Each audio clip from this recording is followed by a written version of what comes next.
Okay, and we're good. Okay. Hey, what's going on, everybody? Welcome back to Beyond the Cut. Thank you guys so much for tuning in for today's episode. Today, I'm going to have my friend Alissa. Alissa, do you want to go ahead and introduce yourself? Right. Hi, I'm Alissa. Again, I am behind the scenes of Alissa C Photography. I've been doing it full time for 2 years now, so that's kind of where I'm at. Nice. So, how long have you been in photography So or been actually interested? been in it. I started actually doing it, pursuing it when I was 14. So it's been 5 years now. I'd always had the interest in it since I was like 10, 11, but I didn't really get into it until I was a teenager. And I don't know, I kind of just started off, with one of those like $50 kid cameras and went from there. Okay. Well, at what point did you want to start your own business? Um, I would say about,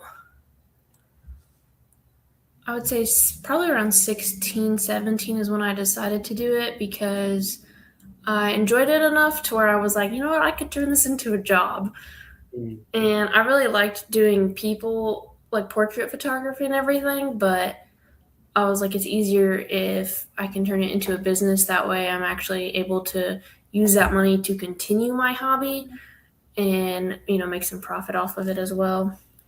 Right.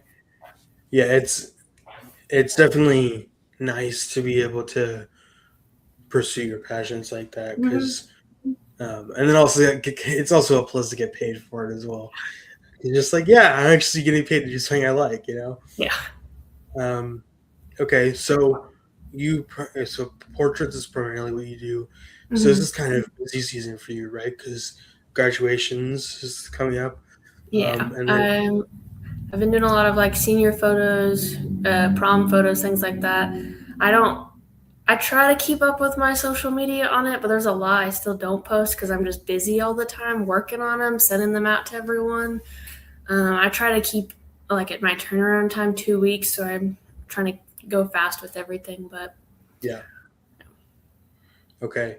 So roughly, I guess on average, how many clients would you say you have per year? ooh, per year, I feel like that's. Uh, I'm not sure how much I would say per year because I can do anywhere from where I'm doing maybe a wedding a month, and then I'm doing senior photos throughout the year and family photos to, you know, it being pretty dead during like winter season and stuff like that where I don't really have many. Um golly, I don't know how much a year, but I would say about I could do up to 10 people a month, at least 10 groups, 10 actual sessions. Okay. Is there a specific type of event you really enjoy doing, like either weddings or family portraits or anything like that? I would say I love doing weddings because a lot of people like they're very stressful. They don't want to do them. They don't want to mess them up. But I'm like, I enjoy stressful environments. I Mm. like the go factor where you're just rushing around and trying to do as much as possible. And there's a lot of creativity in it because you're not just doing one thing. You're doing every form of photography in one day, Yeah, and it's a lot of fun, especially just you're doing someone's wedding, like that's a big day for them. Being able to be the one to capture the emotions and be the yeah, one behind the scenes is really fun. yeah. No, I agree. I worked my first wedding. Let's see, I think it's been 2 weeks ago, Oh, and it was really stressful, yeah. um, but I really enjoyed it. I Yeah. think I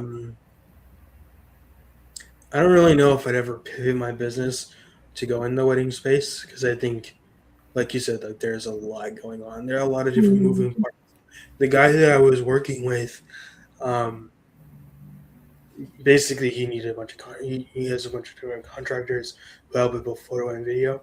Um, and he was pretty much, now that it's pretty much wedding season, like that weekend that I was working with him, he was already doing 3 different weddings. And Mm. from the wedding that I was working at, he was going to shoot a wedding reception that started at 8 o'clock, and he'd probably be there till midnight or anything Yeah. past that. I'm just like, that's just crazy. I Yeah. don't know how you would do that. For me, I'm I just like, don't. sorry, go ahead. Yeah, I was just say I don't normally do weddings full time just because they do take up your weekends. Mm, And then if you're doing like 3, 4 weddings a month, sometimes you're doing them back to back. So I've done it where I have a Friday through Sunday I'm doing weddings, and it's like on top of that I still work another job. So having to do right, that, edit in the evenings, you don't have much time for life, right. but it's still enjoyable. I think I keep it to one a month now, just Mm, because I like to keep it more where I have more flexibility and I can focus on that one family or group. right. Would you or have you ever outsourced your editing so that can kind of, you can take that off your plate? Oh, could you repeat that one? Um, have you ever outsourced your editing of your pictures so that you can kind of take it off your plate for yourself? I have not. Um, I I almost did at one point during the fall. I would say so. Spring is a busy season for me, but fall is where I'll disappear for the next 3 months because I'm working on photography the whole time, and Right, I've gotten to the point where I'm like, I might outsource it to someone, but the part of me that just doesn't want to spend the money and right. do that, I've kind of learned how to like bulk edit. I'll create a preset for that specific gallery that I'm working on, and, Mhm. paste edit, do it all at once, and then kind of tweak it for each photo a little bit, which I think saves me a lot of time. But I have not yet outsourced it. Okay.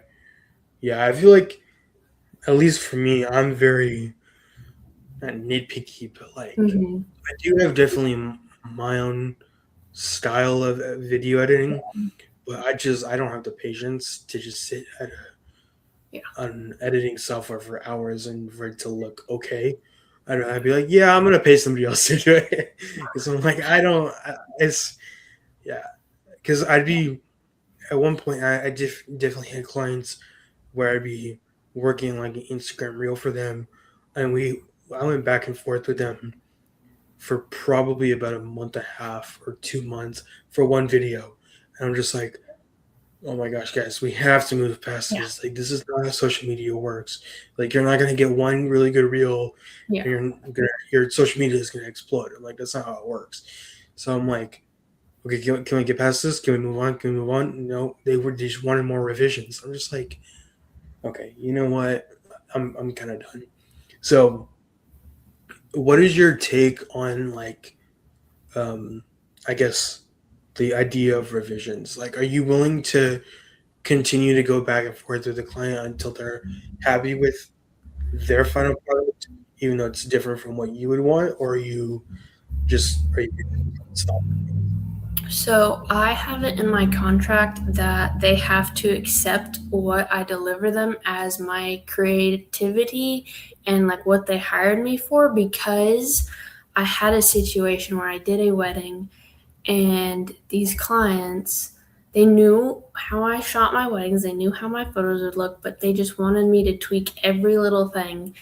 And it Mm, was like I delivered their gallery and they were like, can you fix this, can you fix this? So at the time I was like, sure, I'll fix that, okay. But it was like the more I fixed, the more things they found, and they just wanted me to keep changing everything to where it mhm. was not only really stressful, but I'm like, this is taking up all my time. You're not going to be happy. I don't think you're ever going to be content.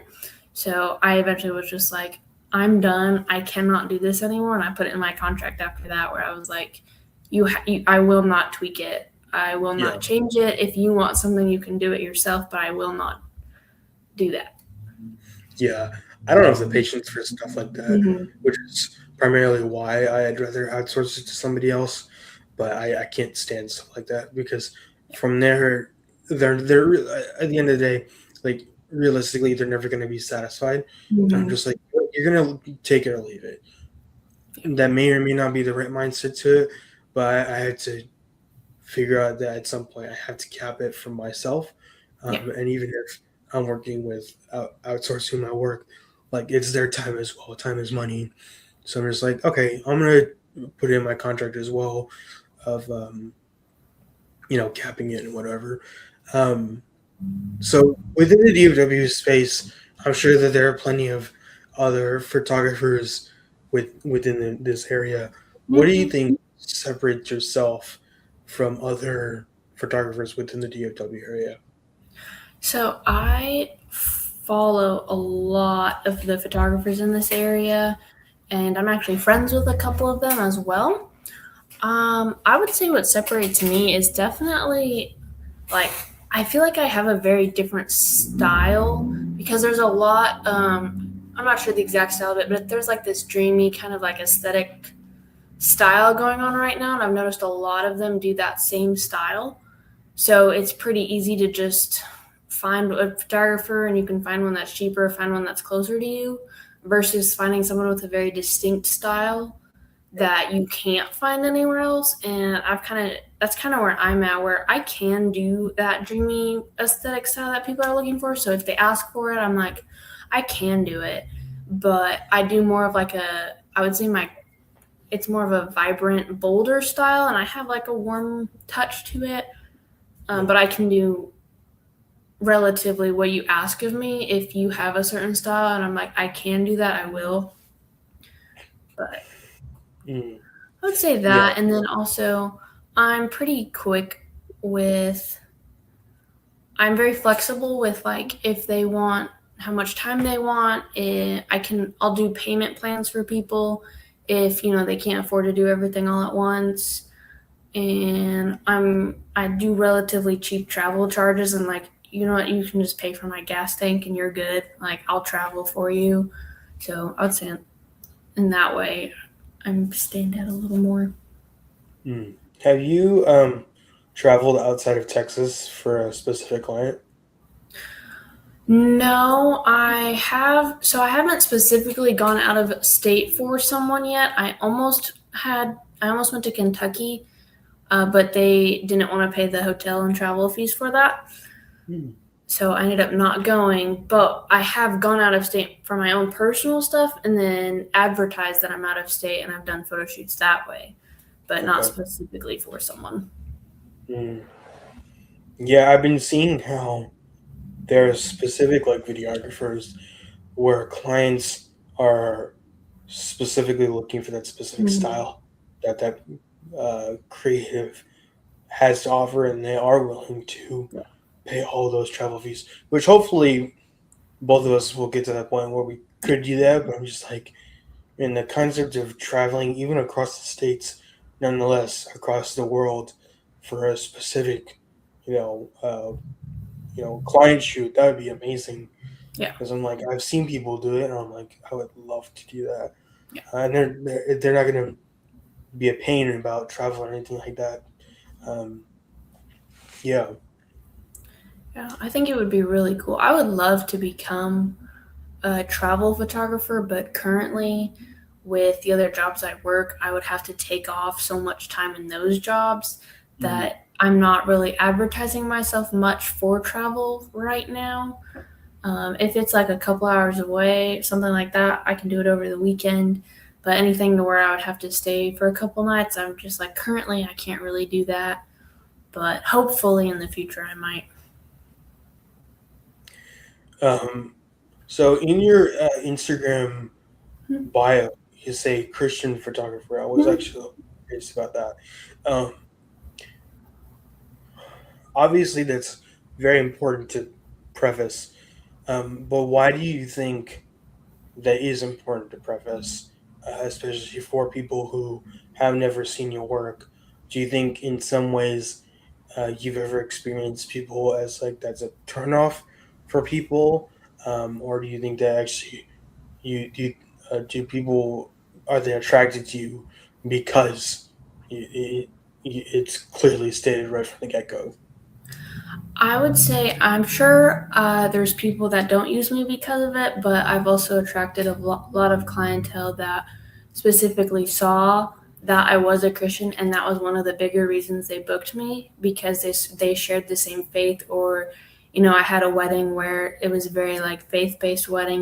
They did vows from the Bible, they did a lot of prayer, and they were like, we want someone who's going to take that seriously and capture Yeah. that for us.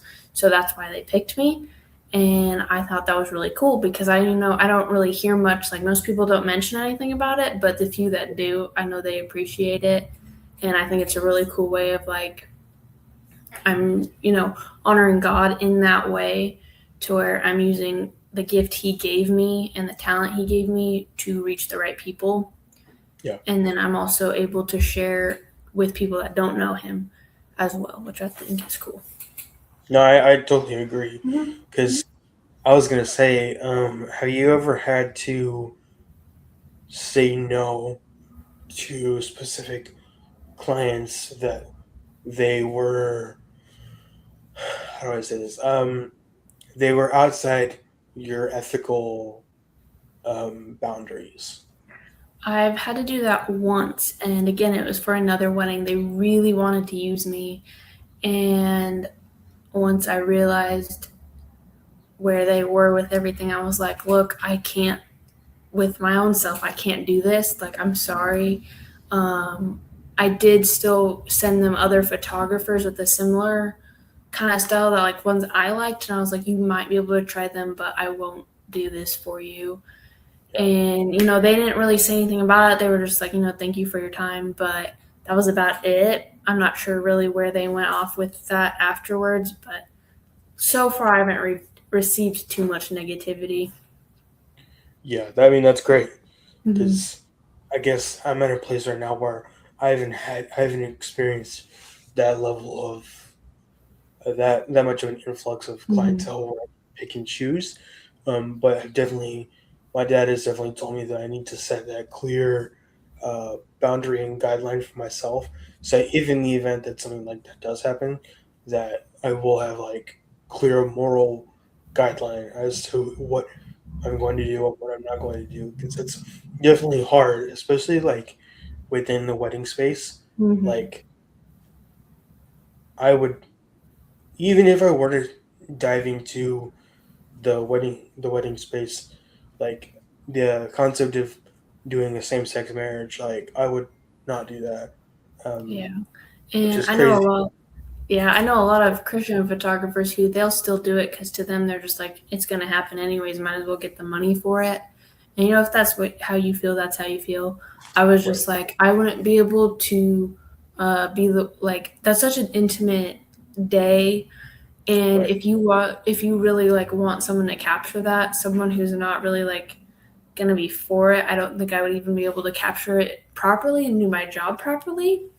Yeah. And then it wouldn't be something I'd advertise anyway, so I wouldn't post it. I would ask that you wouldn't tag me. So with a lot of that, I'm like, I'd rather you just find someone else that might be a little easier for you. Right. Yeah. No, because with something like that, I mean that kind of speaks against everything that's in the Bible, Mm-hmm. and so you going there, even just attending, even if you Mm-hmm. weren't a part of the creative team, even just attending, you are kind of supporting it. Mm-hmm. And so, and then if you were to get paid for it, personally, I don't know how I would not necessarily deal with the guilt, but I wouldn't want to have to live with that. You know what I mean? Yeah, Because the money. yeah, I don't know. Yeah, I mean that's only to me. I think that's only specific to the wedding space.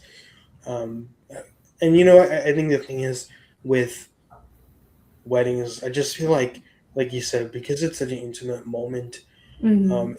and because it really is the union between two people becoming one. I mean, that's probably the most intimate thing that the Bible says. Mm-hmm. When it comes to stuff like that, I mean, for me personally, I feel like the Lord put it on my heart to learn a lot more about the sanctity of marriage and like Mm-hmm. why it's such a big deal to God. I'm just like, I don't be doing something like that is kind of compromising the values Mm-hmm. that I've had. my entire life, and so I wouldn't want to do that, Um, yeah, because I don't really know what other situations you would be put in Yeah. outside of the wedding space that you would need to Yeah, decide. mostly, I mean, if I do just like, couple shoots, sometimes people just want some new photos with their partner, and it's Yep, kind of relatively the same thing. I'm like, you're gonna have to find someone else because I wouldn't be able to do my best job working with this as it's not right, something I believe in. And I do right, feel bad. I feel like because I'm a people pleaser, and so I don't want to like hurt people's feelings or make them upset, but at the same time I'm just like, oh gosh, I can't. I'm very strong in my like convictions, and if yep, my convictions are saying no, then I'm like, I'm sorry, I just can't do it. yeah. No, I mean that's the plus side of the Holy Spirit. It's just Mm-hmm. it's very clear. Most of the time, it's fairly clear as to when you're getting convicted or not. Because Mm-hmm. when you're getting convicted, you're just like, oh, I probably shouldn't be doing that. But yeah, that's definitely interesting because I've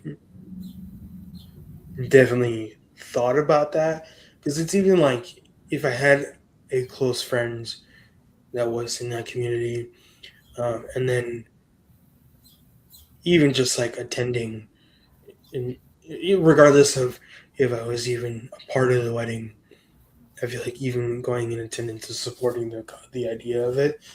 And you're just like, yeah, I don't want to do that because even like my parents, they were invited to a wedding where it was basically the husband had cheated on his wife and then left his wife for this woman after divorcing her and whatever. And that was the wedding. And my parents were invited, but they're just like, we can't go to that wedding because Yeah. it's supporting the idea of that it's okay to cheat on your wife and leave her Yeah. for somebody else. So it's the same thing with that. And I'm just like, I mean, that's good because I never really thought about it like that because I'm like, that is really like supporting the idea of it, which is Mm-hmm. wrong. So yeah. Yeah, I haven't dealt with a wedding where there was any cheating yet. I've done, divorcee weddings, and I'm like, to me, I don't really have an issue with that because you don't know the behind the scenes of why anyone got divorced. Hmm. Um, the most I've had, I've had widowers get remarried. Obviously, that's Yep. okay. Yep. But luckily, I haven't really dealt with anyone cheating on each other. There was one wedding. I luckily, they didn't ask me to be their photographer, but it was a polyamorous wedding. That one was interesting. I'm not too familiar with that.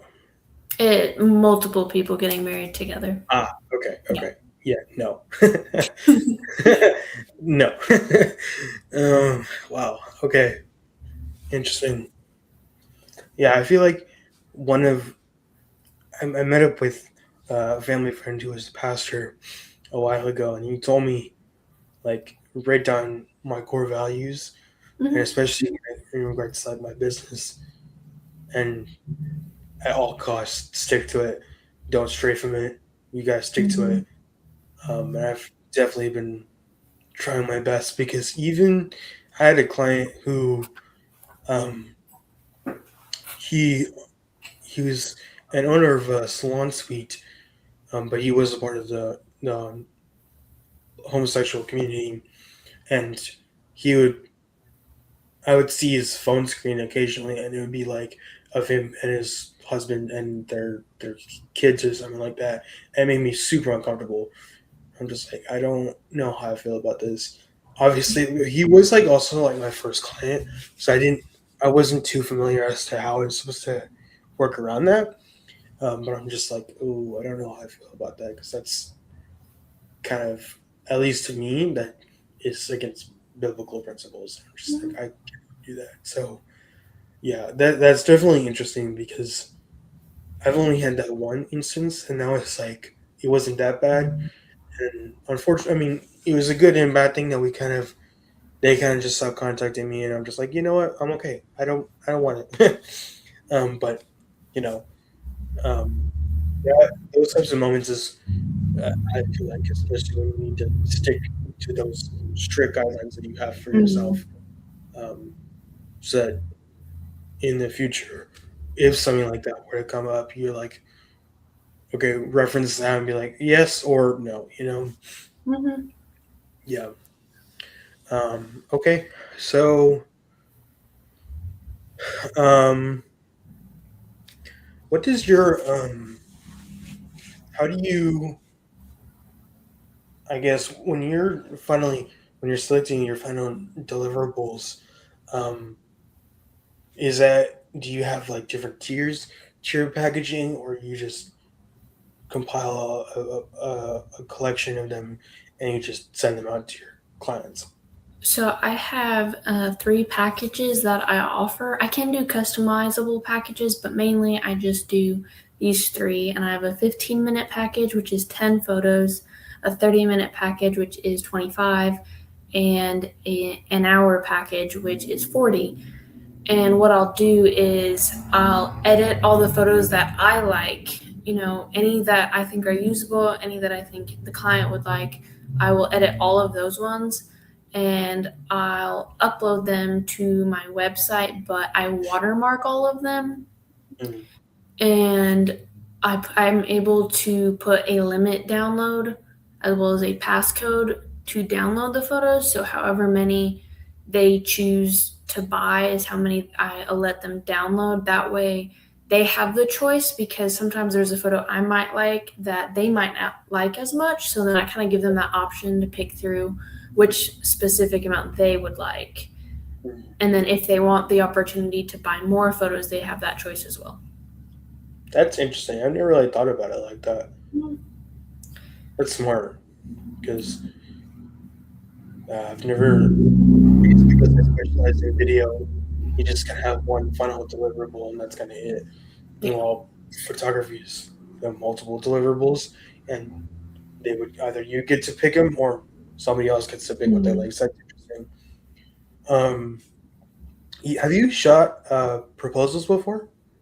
Yes, I've done multiple surprise proposals. I love doing them. They are very stressful because a lot of the times you are hiding Mm, and finding a spot to hide while also getting those good shots, it can be very difficult.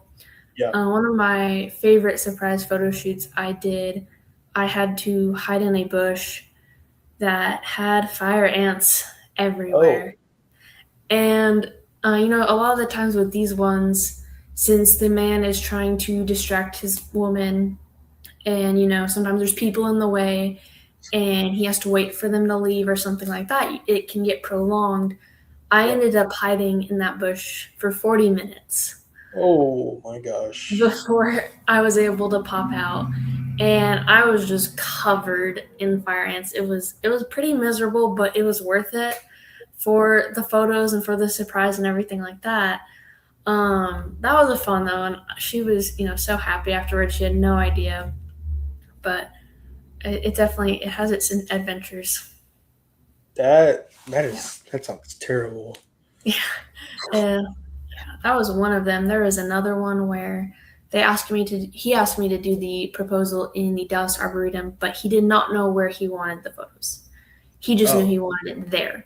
So I got there an hour early and I scouted the place, just walked everywhere to find an area where it wasn't too busy. The lighting was good. I had a spot to hide and, he could propose to her.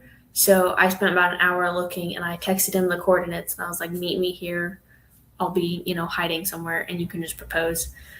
And that's what we did. But I had to, as he told me, we're on our way, I was kicking people out left and right, like, hey, there's going to be a yeah, proposal. Can you please leave? Can you walk this way? yeah, Get out of the way. And I have to do that a lot. People are really sweet about it, though. No one ever really complains. They know. But yeah. you really have to learn to kind of, if you're not like someone who likes to be confrontational, you have to be confrontational Right. and you have to get people out of the way and you have to make sure that you have a good spot where you're hiding well, but you also get a clear view of the couple. Yeah. So when you are hiding, I'm assuming you're using a zoom lens and not a prime Yes. lens. Okay. Um, Because I'm assuming you'd also be fairly far away then, right? Mm-hmm. Okay, because I'm like, I wonder if you could use like a drone. I don't know. Because Probably you can. right, it probably wouldn't be as good, Yeah. but because I don't know the zoom capability is certain drones, but in order to minimize the hiding, but I'm sure you've got it down to a Mm-hmm. science. Yeah, Um, I keep a zoom. I have my zoom lens so that I can go from really far away, and I it's kind of interesting because I have to find a weird angle to where I'm just not on the floor and like looking up at them because that looks really weird.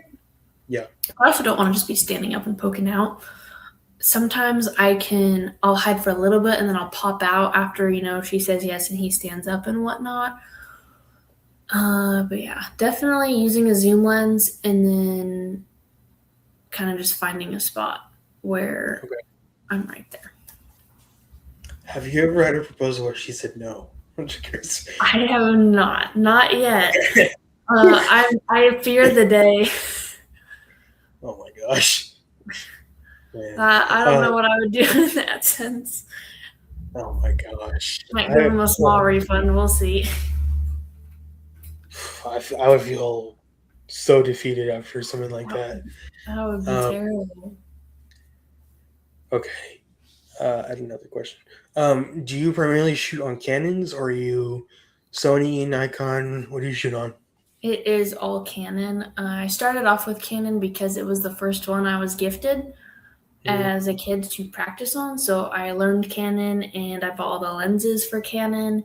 So I've upgraded my cameras over the years. I've bought more cameras, but all my lenses are for Canon and I don't want to rebuy a ton of lenses just Right. to have a new camera. So yeah, I keep them.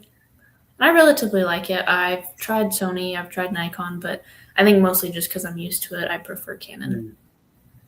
Mm.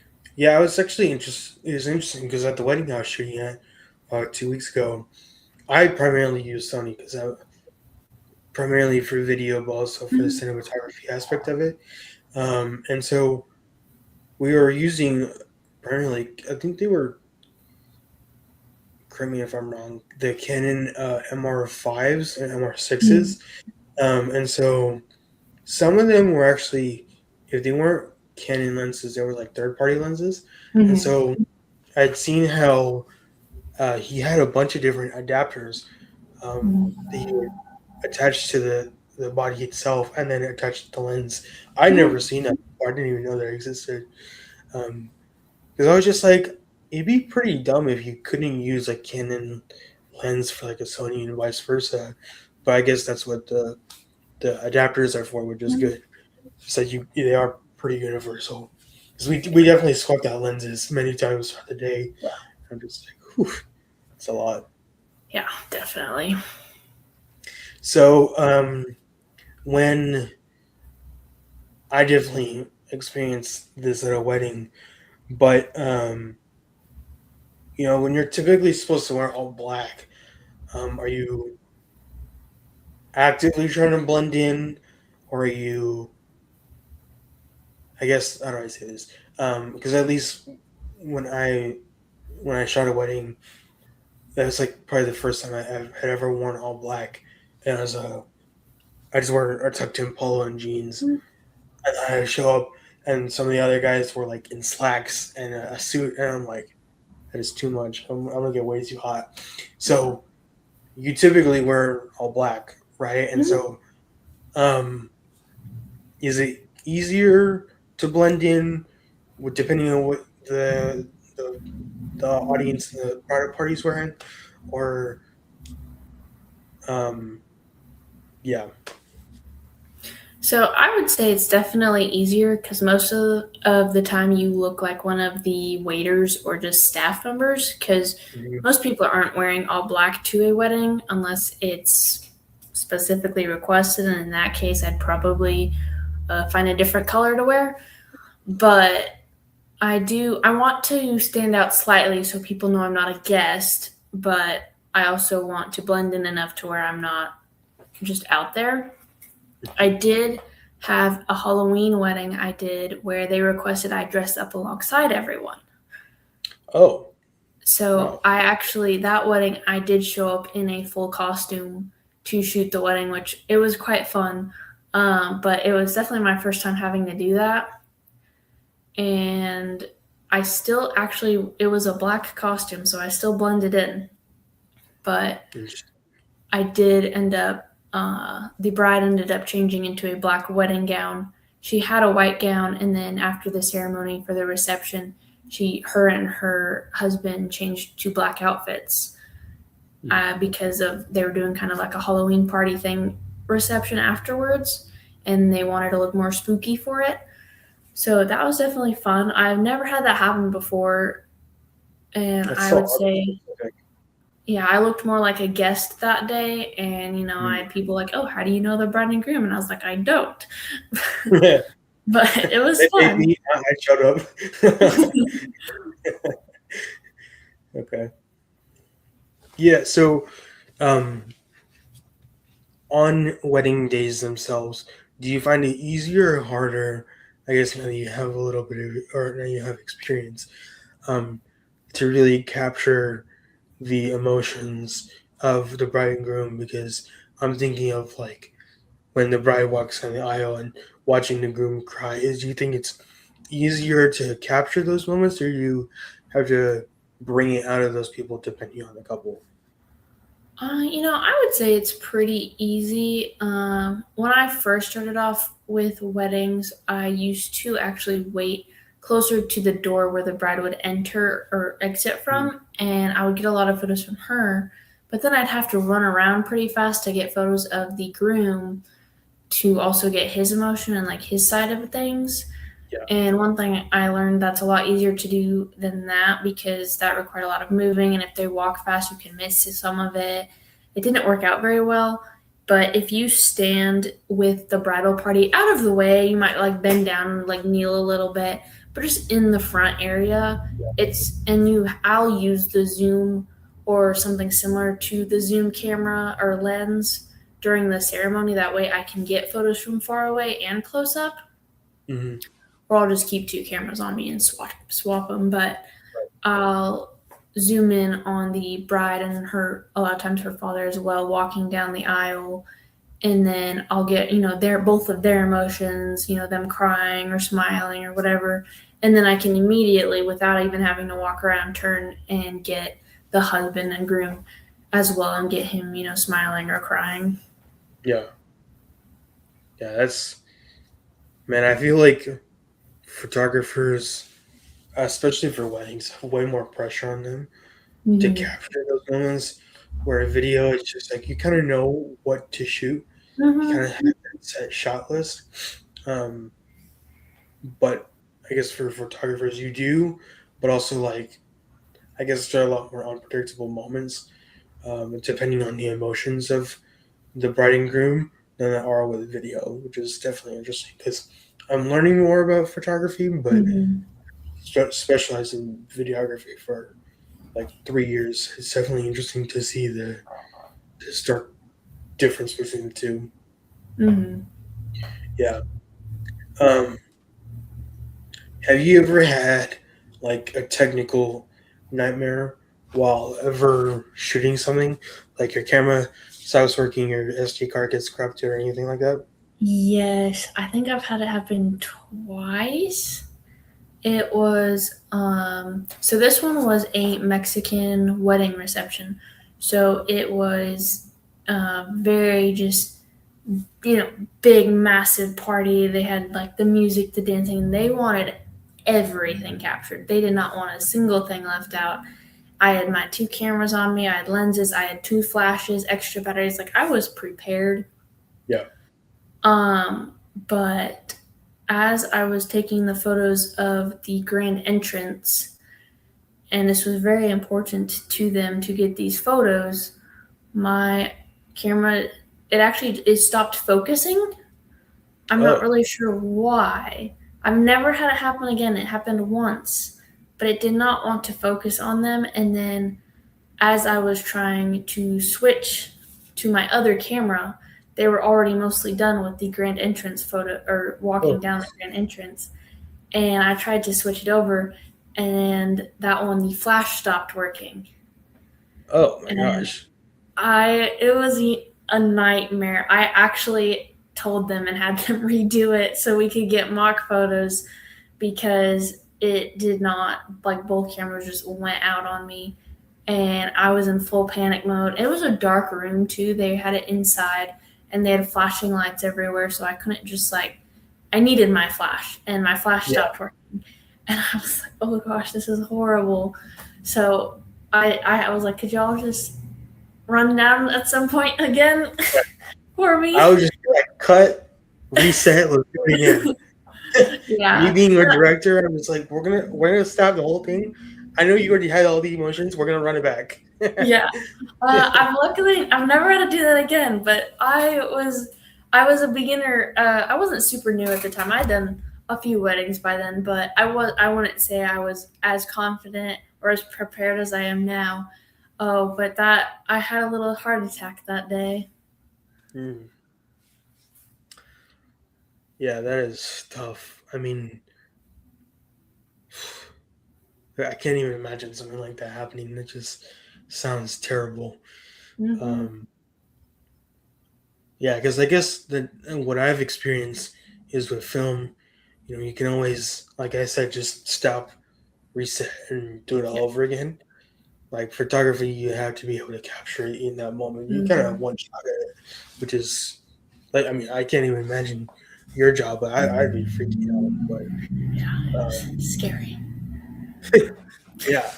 So have you, after all the photo shoots you've done, especially with like family portraits, do you find it easier or relatively difficult or challenging to be able to direct the family or to direct the couple to do certain poses regarding specific shots that you're looking for?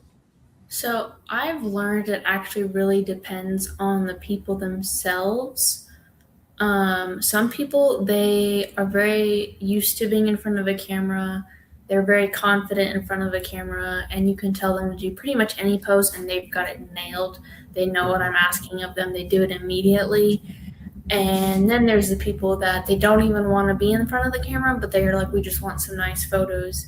And I'll ask them to do something, and they're not used to posing in a certain way. It won't be anything weird, but I could just be like, oh, like kind of play with their hair or do something like that, and they'll get really awkward with it, and they'll be kind of like this. I'm like, no, no, no, like like follow me, do what I do, and they're not really comprehending how to copy me. And I always Right. try to, like, show instead of just tell. I'll do the pose myself, be like, copy Yeah. me, do what I'm doing. And a lot of people will struggle with it, or they're like, no, this feels awkward. And I'm like, it's gonna feel awkward, but it's gonna look great. It's just, Yeah. like, I promise you it'll look great even though it feels weird. And sometimes if they're like, no, I'm not going to do that, I'll have to either change the pose, or most of the time I'll just be like, okay, let's move on to something else. It doesn't look like you're going to get this Yeah. necessarily, and I don't really want them having awkward photos because it will show if they're uncomfortable in the Right. photo. um, Yeah. I would also say that it is a lot easier to do couples than families, because with families, there's not only a lot more people with a lot more different feelings on getting their photo taken, but especially if I'm photographing young children that just don't even want to be there, trying to get them excited to take a photo can be very difficult. I have kind of learned, if I get photos, I'll try and do like a couple, like, very, like, standstill photos, but I'll do with little ones that just want to run around everywhere. I'll do a lot of motion photos to where I'll have the Mm. parents chase them or tickle them or pick them up and throw them in the air, just to Yeah. keep the kids happy and smiling instead of crying the whole time. But I would say couples and even seniors, I like to do the most, because they're normally just it's one or two people, and they're relatively easy to direct. Mm. Yeah. That really, that kind of, that's interesting because it really depends on the family or the couple. Mm-hmm. Um, yeah, because I've definitely seen that with my aunts and uncles. where they've done like Christmas pictures and they've got like a million different poses, but I couldn't even imagine the photographer's job, especially when my cousins were super young. So that's definitely interesting because I've never experienced that before.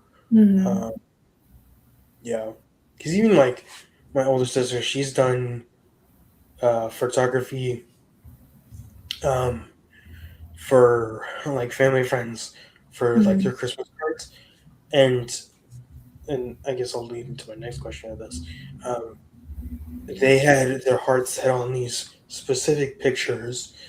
Um, what if all the external factors, like the lighting is really bad, the backdrop is really bad, but they really, really want that specific shot? How do you work around the client's emotions because they wanted it really, really, really bad, but you have to work around all these terrible conditions in order to like make it okay. So the best you can do is try and explain to them, hey, the lighting's not going to work great, or this is going to look bad, or there's going to be distractions.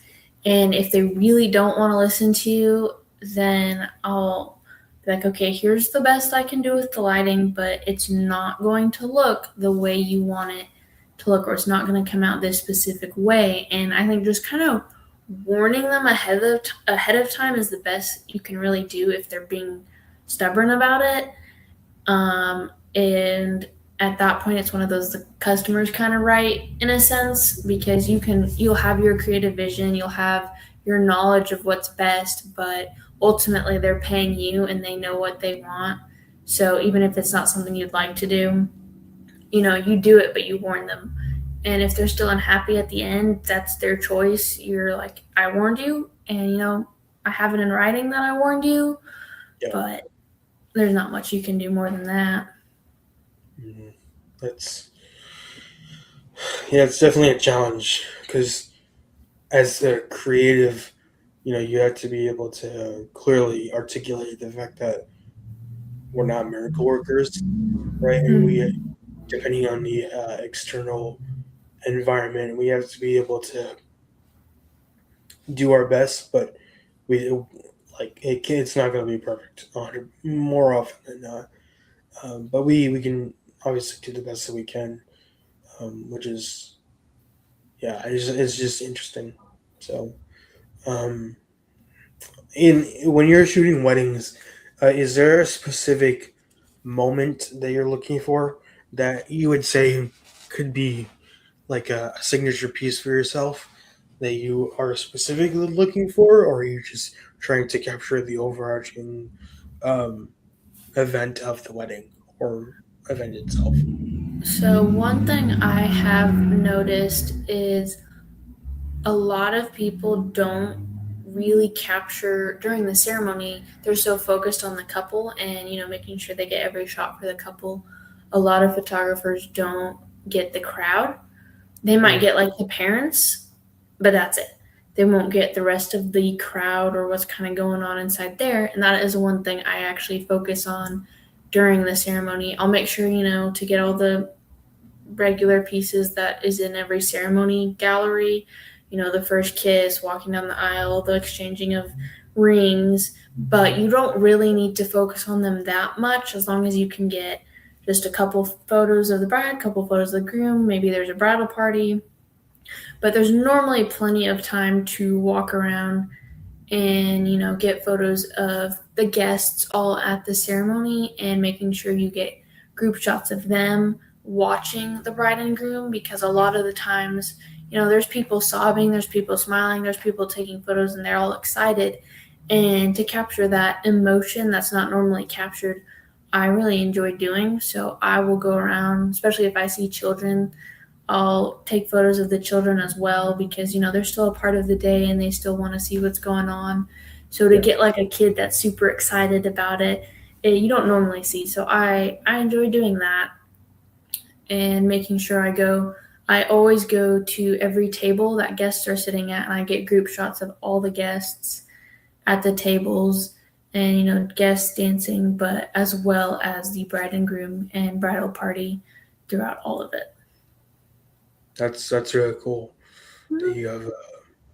Yeah, yeah, that's true because I guess when I look at wedding pictures, I don't think I've ever seen anybody like focus on the kids, unless Mhm. maybe like one of the weddings I've been to. But that's a good point. I don't think people really focus on stuff like that, which is good. Mhm.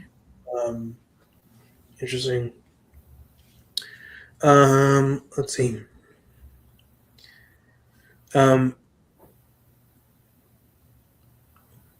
yeah, what was the hardest part of transitioning from photography as a hobby to running it as a professional business? I would say dealing with all the behind the scenes because as a hobby, you do it whenever you want, you do it however you want. There's no stress, there's no expectations. It's fully just you learning, you enjoying your craft, and there's not really any opinions on it. People are just like, yeah, they're doing it as a hobby. But when you first start charging and you first start, trying to get clientele, you have to offer at least you have to offer free sessions, and in these sessions you're trying to not only get better but you're also trying to keep these clients, or you're trying to get your name out there to get more clients so that you can actually start making money off of it. So definitely working to go from no one knows about you, no one really cares what you're doing, to oh wait, I would want to like pay them to do photos of me. Getting Right, to that point, and all the monetary stuff behind it is it's no longer just something fun to where I can spend money on it. I'm like, this is a business. I have to pay taxes on it, which a lot of people don't think about with businesses is you have to pay a lot of taxes. yeah, And on top of that, if I want to, I have to get like an LLC or whatever that I have to pay for each year. And then there's just expenses. And then also, am I even making a profit off of this? right, So a lot of math goes into it for sure. And then keeping track of it all, but also wondering, am I overcharging or am I undercharging? What am I worth? Because you're making your own prices. So you have right, to see if you feel that you're also worth those prices. And then with having a contract, I force myself to have a turnaround time to where you will get your photos when I say you will get your photos, and not, oh, like they're not paying me, I can wait a month to send them out. You're like, right, you have a deadline. It is a job, it's homework, even though it's something you still enjoy. right. Yeah, yeah. It's definitely like a mindset shift because Mm-hmm. it's definitely one thing to get excited about, like at least for me, Mm-hmm. to get excited that somebody's paying you to do something you like, but then a completely different story when it's not necessarily going to be as enjoyable as it initially was, but still Mm-hmm. realize it's still a job. They're still paying you to do it. You still have to go forth and Yeah. put your best foot forward in order to not only for them to be happy, but hopefully in return that you'll get more clients from it. Um, yeah, it's definitely a big shift from doing it for fun and then to doing it for the sake of running it as a business. Mm-hmm. Um, yeah, and setting your own prices is definitely challenging or has been challenging for me. Um, what would you say was the hardest part about setting your prices? Did you do market research around other photographers in the area, or how did you come to your specific numbers? So, in the beginning, when I first started charging, I wasn't super confident in my work. And then also, I was like, well, I just started out. I'm not going to be as good or as professional as, someone who's been doing this a while. So, I really just kind of did a trip fee. I was doing $50 a session, not even really enough to make anything. It was just something to maybe take care of some gas and some of my time. Uh, Right, it was just if someone's willing to pay for it, then at least I know I'm somewhere up there to where I'm good enough that they'd pay for these. And I kind of started off there. And then after that, it was a lot of research and calculations into what are people around me charging. And I would look at their work and I'm like, is my work the same? Is it better? Is it worse? And I'm not going to want to charge the same as someone who's been doing it 10 years, has a high clientele, is super professional versus someone who's been doing it, 1 year and they're not as good, or maybe they're just not charging enough to where they're running a proper business. Mm-hmm. So I kind of had to go in between that and then also look at myself. Where am I advertising for photos? What is the rate in this area? What is how many people are advertising for the same thing? What are they offering? And trying to find the middle grounds as to what's fair and reasonable, but then also wanting to make sure I'm making a profit and I'm doing enough for my own time. And that's about it. I did a lot of calculations, what percentages. It's mostly, okay, how much do I have to set aside for taxes? How much do I have to set aside for all the things I have to pay for in my business? So all my expenses with my website, my gear, anything I have to buy for the photo shoot, because a lot of times I'll bring props and things like that if someone requests it. So I have to calculate all of that into my costs and then still pay for my time and hours editing and how long it takes me. Okay. Would you consider your specific area of work like you have a specific niche, and if so, um, was it challenging to figure out what your niche was? I Yeah. would say so because I wasn't really sure what I wanted in the beginning when I first started it as a hobby, because I just really found photography very interesting. I found everything about it interesting, the creativity, the lighting aspect, how the eye kind of sees these certain details and things. I started off with street photography. I loved going out in the city and trying to take pictures of the archaeological aspects of everything, or even just like people, animals, things like that. And then I switched to nature photography just because I just found it very pretty. I used to live in California, so I went hiking a lot, and because we lived up in the mountains, and then there's the beaches and things like that. So there was a lot of nature to take from that. And then once I moved here is when I kind of started getting more interested in portrait photography, because I used to say I was never going to do it. I was Mm, very shy and I didn't want to deal with the stress of it. So I was always like, I'm never doing that. I'll stick to, nature photography, street photography, just fun little things I can do on my own time. But as I got older and I wanted to not only pursue it as a job and career, and I also wanted to get better at taking photos of people, mhm. because, you want good photos of yourself. So also just having that knowledge of taking memories for people, I was like, it's actually really cool. It's really Right. fun for people to receive the photos from you and just be so happy because Mhm. they're like, you captured me exactly how I wanted you to capture me. Right. Or, these are the first photos where I like myself in them, or something like that. And Mm, I had been doing it for free for a while, just on a phone for friends or myself, and learning how to do that to where I was like, I could make this more serious and turn it into something. mm.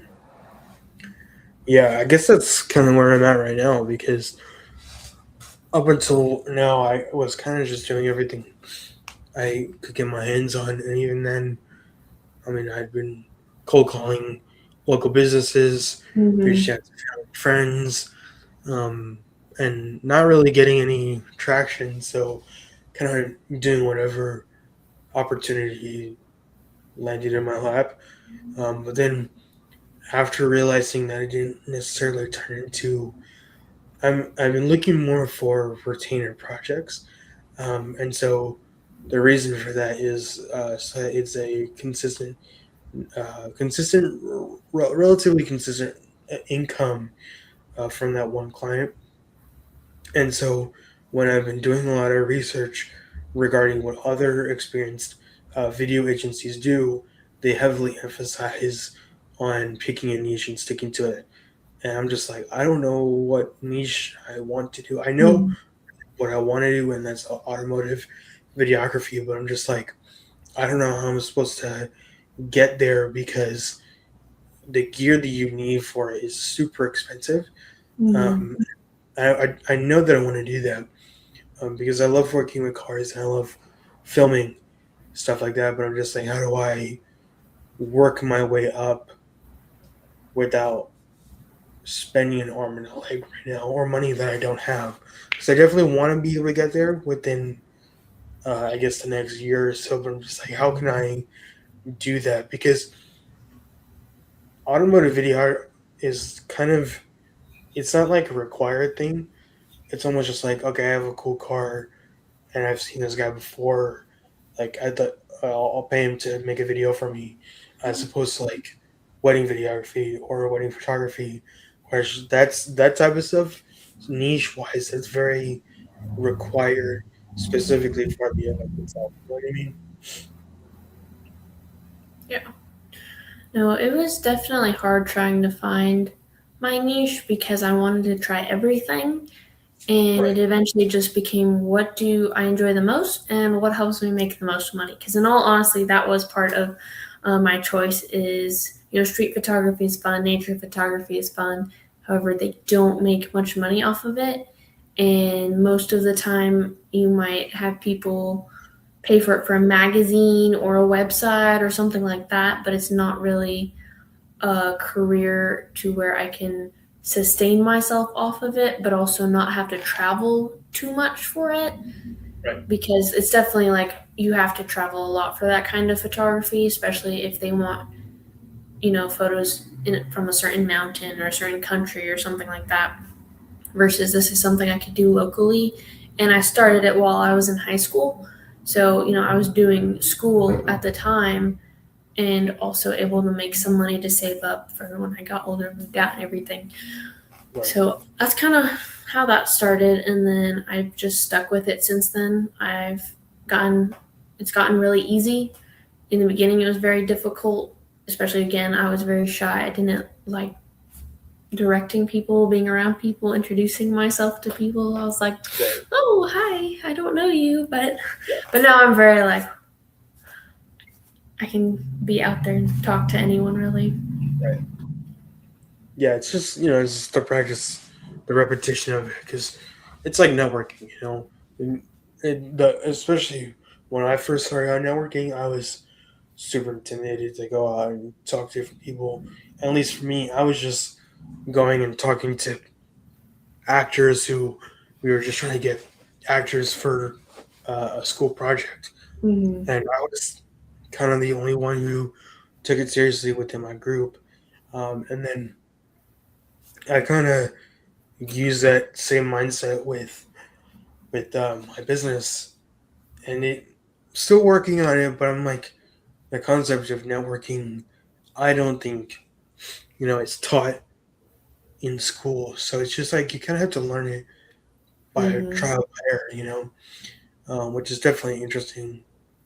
So yeah, would you say that because you said you were interested in high school, was that through the school itself, or it was just like a hobby that you picked up while in school?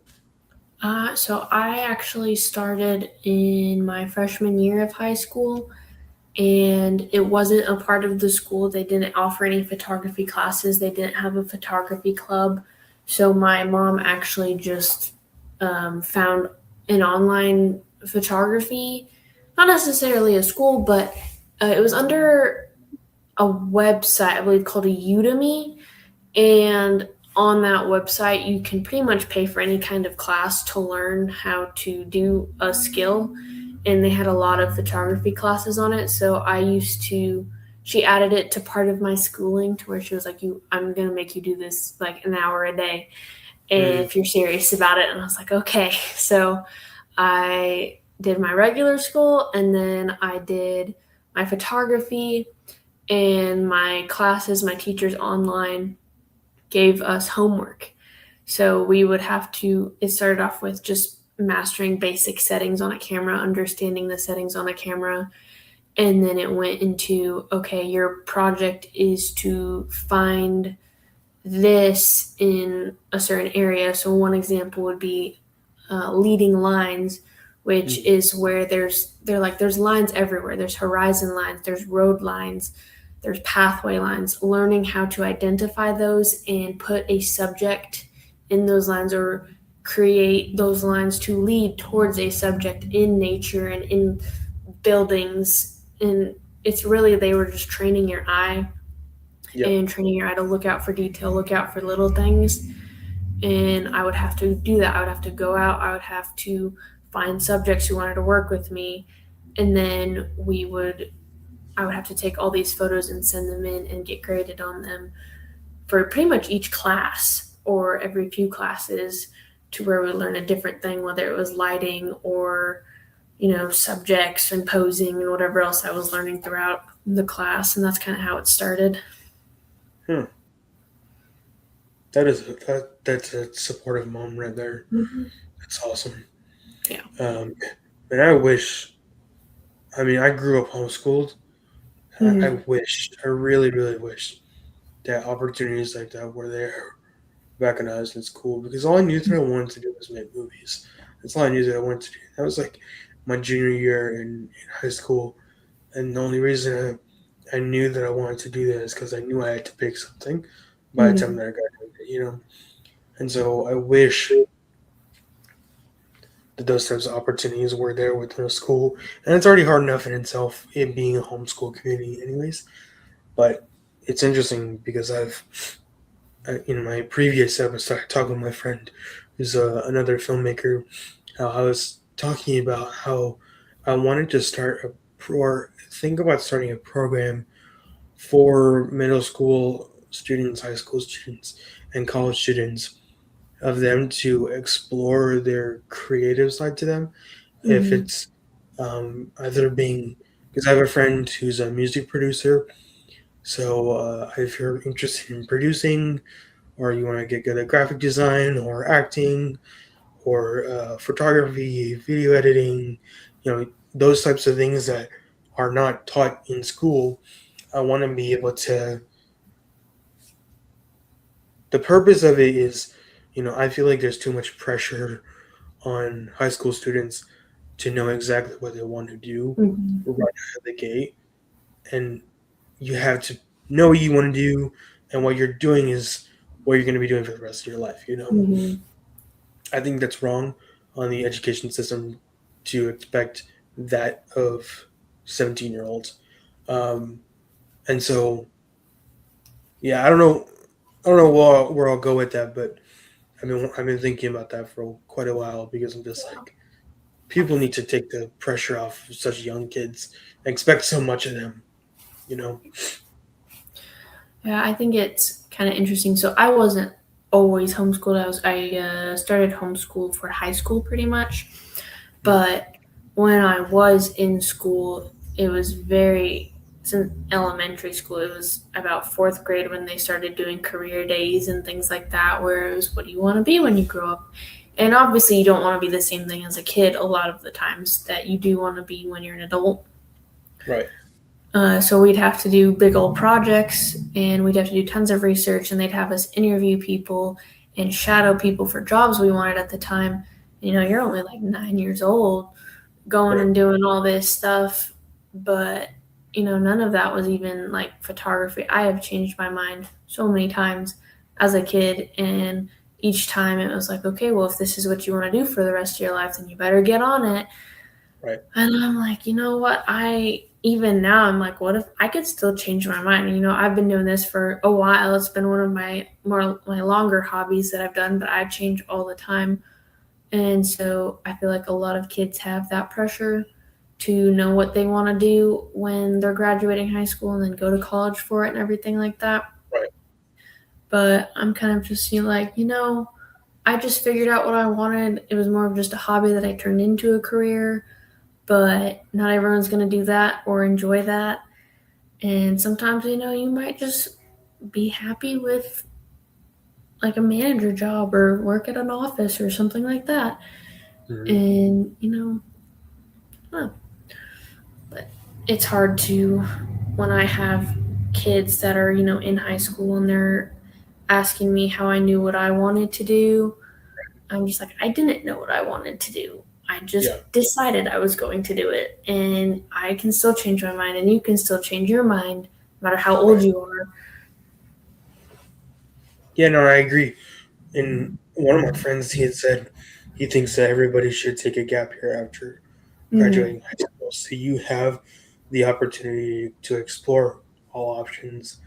And I think that's one of the things that we're not told in school is we are allowed to change our minds. Mm-hmm. And we're not tied to one specific career choice for the rest of our lives, and that we have the freedom to do whatever we want, Mm-hmm. just as long as we're still able to pay the bills. It's a healthy medium between pursuing your dreams and your goals, while also having a realistic expectation for yourself, which is kind of what I've been figuring out myself. Because at some point I have to figure out that obviously this is what I want to be doing, but will I still be able to pay my bills, be able to pay off my student loans, and then be able to Mm-hmm. support the family? Like those are things that I had to keep in mind that I probably didn't consider when I was a junior in high school. Yeah, I think a lot of people, they want to have like their career out of high school be like their dream job, but I would say first thing is finding a job that pays the bills. Right. Find something that pays the bills, find something where you can support yourself, or even if you can't fully support yourself, just something where you can put in a savings, some money, or pay off some loans, and you can find your dream job later on in life. You don't have to find it right away. As long as you're working towards something, I think that's really good. A lot of people, I would say, don't even ever do their dream jobs, but they find something they enjoy, or they find something they're good at and they just end up sticking with it. So Right. the pressure of having a dream job, I would say, makes it a lot more difficult. But I would say even like my job technically isn't my dream job. It's just a job I enjoy. Yeah. Yeah. No, I definitely agree because I think what I'm trying to figure out is I spent a lot of time just applying for like media based jobs Mm-hmm. for the past like year and a half, and we're talking about over 200 applications submitted and maybe close to 20 interviews, Mm-hmm. part time jobs, full time jobs, internships, and so far it nothing has led to a serious opportunity or a serious job offer, and so it's definitely got me questioning. I'm just like, did I make a mistake? Is this really where I'm supposed to be? Like, these are the questions that unfortunately I'm having to deal with pretty much finishing on my junior year in college. I'm trying to figure out if I need to switch my major or not because I don't know if I'd be able to get a job straight out of college, which is crazy. Because you would think that after um, spending 3 years in college, that college degree is your guarantee that you're going to be able to get a job, and then unfortunately, I think I've just seen it earlier than a lot of my peers of the unfortunate reality of the job market. But Mm-hmm. it's crazy because I mean it's only going to be a matter of time before like all of my peers are going to graduate and they're going to realize that it's you get a diploma in your hand and then you putting it on your resume is not a guarantee that you're going to be able to get a job because it's Mm-hmm. terrible. Which is again one of the reasons as to why I want to run my own business because I unfortunately don't want to have to rely on people is the wrong word, but like having to depend on people for the sake of job security, I don't like that. Mm-hmm. But again, like you said, you have to be able to put food on your table and be able to pay your bills. Um, which is the tough pill that I'm having to swallow right now because it's tough. Yeah, Yes, because currently I still work, my full time job as well as my photography. And this job, I was lucky to be offered it, but it wasn't, I just knew the right people kind of situation. right, And I started it, and it's not a job in a million years I would have ever seen myself doing because it was like everything I hated all bunched into one. But I've gotten used to it to the point where, I'm good at it. I can do it for the most part. And I'm like, you know what, this is at least a stable job to where it helps me pay my bills. But again, my goal in this case would be I want to quit this job and then I want to do the photography full time because then I'm my own boss right, and I'm not relying on someone else as to whether or not I keep my own job. right. And then, you deal with all your own people, your own clients. You don't have to work with someone you don't want to work with. But there's Yeah, also a no, lot of, good. yeah, I was gonna say there's a lot of difficulty with owning your own business as well because you have to put in all the work versus, Right. you show up, you're 9 to 5, you clock in, you clock out, you're good. This is, you're actually in charge of everything. And Hmm. anything that goes wrong is your problem. So Right. dealing with that, a lot of people, they want to start their own business and they think it would be easier to have their own hours and their own money management and everything else, but it's not for everyone. I would say you definitely have to be very determined and motivated to continue to own your own business and work for yourself. I mean, I totally agree because I think because of stuff like social media, you see the successful business owners and you see where they are right now. Because I say that for myself at least before I started my business of the successful video agency owners, videographers, just entrepreneurs in general, seeing like them with the nice cars, the nice house, and you're just like, oh, they started a business. They're doing what I want to be doing, and they make it sound super easy. And then when you reach out to them, they want you to buy a course, and Mm-hmm. it's kind of the same thing where there is no real guarantee that you will be able to succeed. Because more often than not, they failed a lot more, um, but they didn't necessarily show it until they reached the finish line. And now they're putting the false expectation for younger people, myself included, at least Mm-hmm. when we started, that yes, yeah, all you need to do is buy this course and you're going to be successful within 60 days. I mean, it's not right, and Mm-hmm. it's a lot of false expectations on a lot of younger kids that stuff like that is that easy. But no, I mean, like stuff like this doesn't happen overnight. And what they say normally is it takes about 3 to 5 years to actually make a decent living profit when you start your own business Right, because a lot of times people are jumping into it, they're putting all this money into it, and they're not realizing I have no clientele, I right, have no like social media for it. It's not out there, the word's not out there, no one knows about me. And then also what makes you better that someone would pay for you versus an established business. So getting to that point where you actually have to build yourself up, it takes so long and it is so much work right, to continue to be able to financially support yourself with just your own business, and it right. can take a long long time. My mom personally, she has her own business. She started it 5 years ago and this is her first year making profit. Wow.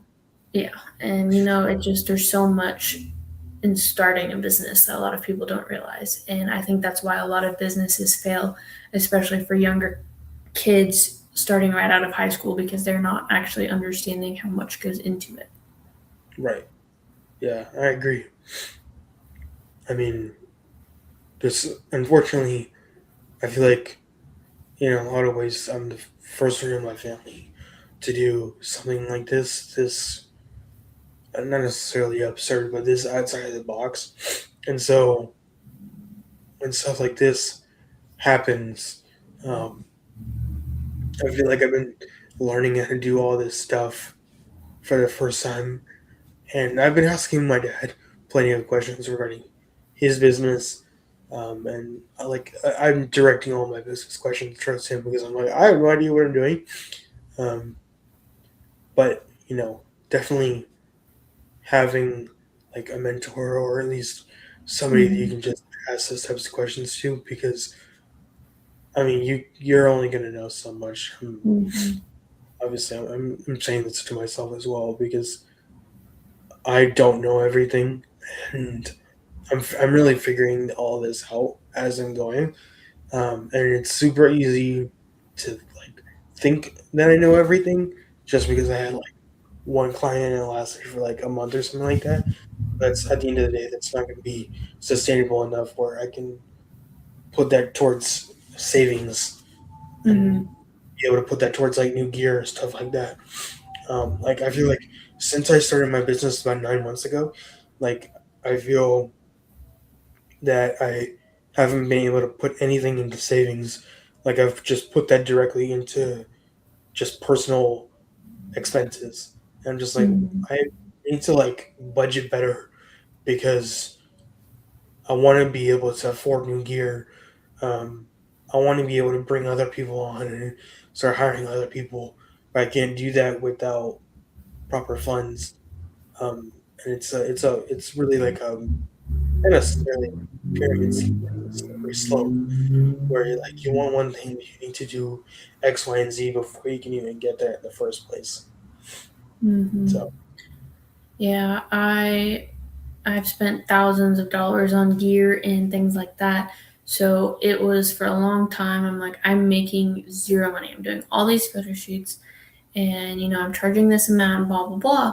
But none of it is going into savings. None of it is going into profit. It's going into paying off my expenses and my gear, my taxes, my gas. Just even just traveling, it costs right. money to travel. So going through all of that, it was the first year I made over 10 grand, and all of that just right back where I started. I made no money off of it, and that was just my first year, so you don't make much that year. But continuing on, I finally paid off everything.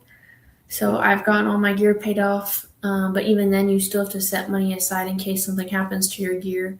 Right. And there's something could break, something could malfunction, and then I also need to keep up with it because there's some things I'm continuously buying, memory cards, batteries, things like that, and just keeping up with that on top of paying back everything at the same time. It takes a long time.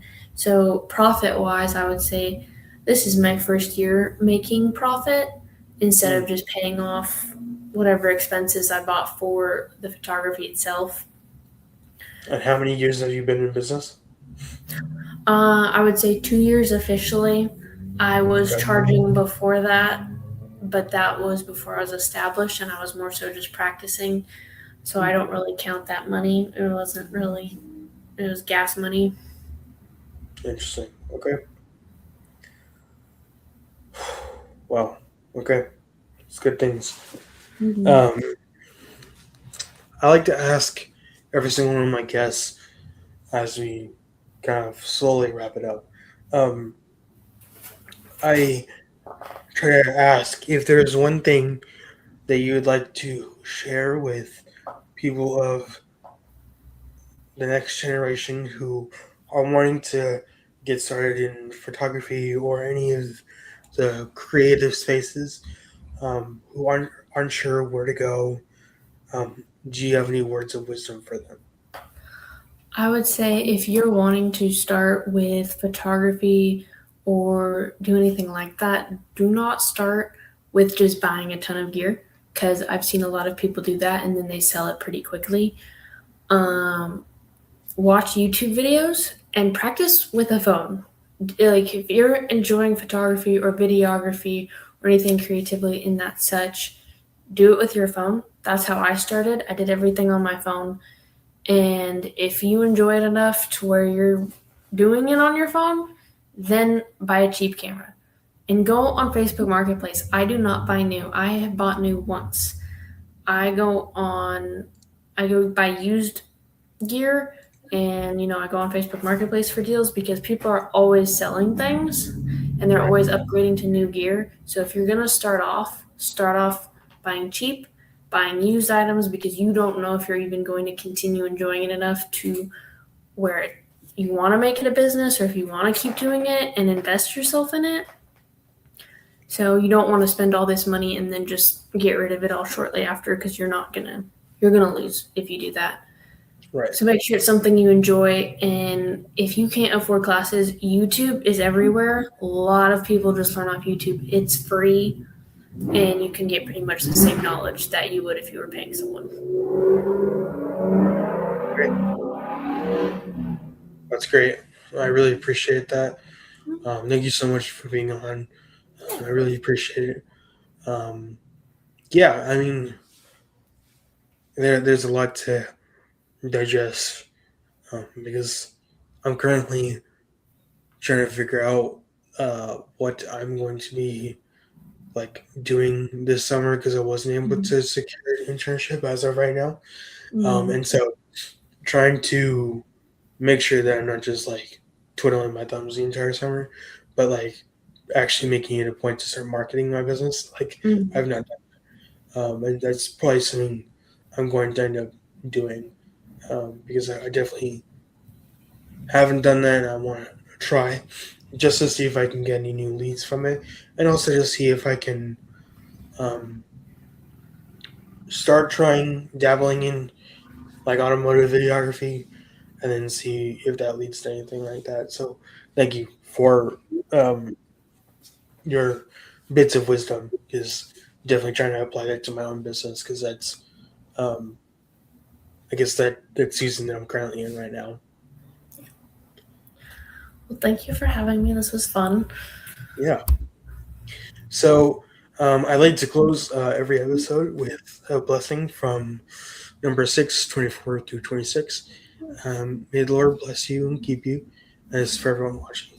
May the Lord make his face to shine upon you and be gracious unto you. And may the Lord lift up his countenance upon you and give you peace. Thank you guys so much for watching. I really appreciate all the support for the past 2 months, I think. I've seen a lot of fruits from this. I just want to have to say thank you and appreciate all the support. Um, thank you so much for watching. Please like and subscribe. And I'll see you guys in the next one. Thank you.